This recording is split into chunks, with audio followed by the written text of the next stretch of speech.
Good day. I hope that you're having a good day. I'm having a good day. But I've got this stripped easy start from Roven Sports. This came off of one of my engines, and I thought I'll just show you how I reassemble. So this spring part I'm not taking out, but a lot of you can figure out how that goes back in, and it has to be assembled like this before you can put it in the pull start. So all I do is, firstly I look for this spring to hook that little lip on the inside. So this spring has to be bent to go over this hole. If it does not go over that hole, then it will not hook the inside of that core. So I just play around with it a little bit.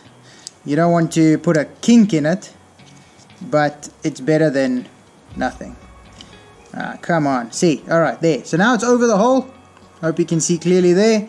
And what I'm going to do is I am going to put it in before this little latch, and then turn it until it hooks that little latch. There we go. It just clipped into place. Don't know if you heard it. Then I have to put the insides together. Easy start goes together like this. There's a little hole there that this thing slots into.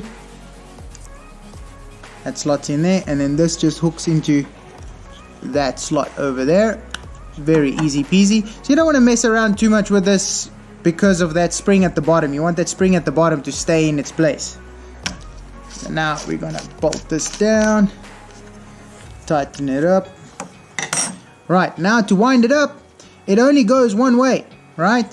And that is this way, alright? This way. So what you got to do is you got to wind it until this slot is over your rope hole.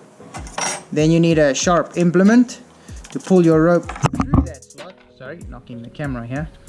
Pull it through that slot and then go around one time at first. Alright, so now we go once, we pull it out, we go back. Don't just let it go. Alright, so now I've got some tension on there. See, I've got some tension on there already. So now I'm going to go in that slot again. This time I'm going to go around twice, and you can use the rope to do that. I'm going to go around twice. Don't go more than twice, because then you are going to damage that spring at the bottom, maybe break that plastic lip off. Alright, then we're going to do the same thing. Unhook it, let it roll back twice. Cool, hook it in the slot again. Go around twice again. So now you gotta start checking if your rope is long enough or too short. This is where each individual pull start is gonna be different because of the length of the rope.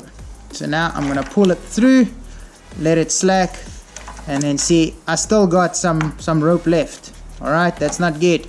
So now we pull it once again. I'm gonna go around once this time, until I feel like I've got the right tension on my handle. Alright, so that's pretty good. It's not fantastic, but I do feel if I'm going to do it one more time, it might be too tight, and when I pull this pull start to start the car, I might overextend and damage the spring at the bottom. So in this case, what you actually want to do is shorten this rope a couple of centimeters, but I'm not going to do that. I'm going to see how this works.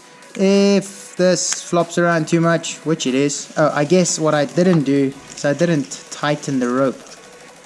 There we go. See, now the rope is tight on the inside here. That's why it's floppy. So I can do it one more time. But now I don't have enough rope to go around twice. So I gotta extend this rope until I've got enough to go around once. So now it's once, then we tighten it. There we go. That's the tension you want, and that's how you do it. Easy start fix. The easy start looks a lot better inside, or is a lot easier inside, I think, than the normal one, the normal pull start, but the basic principle stays the same. I hope this has helped somebody out there, and get your car out there and go bashing, man. I'll see you in the next video.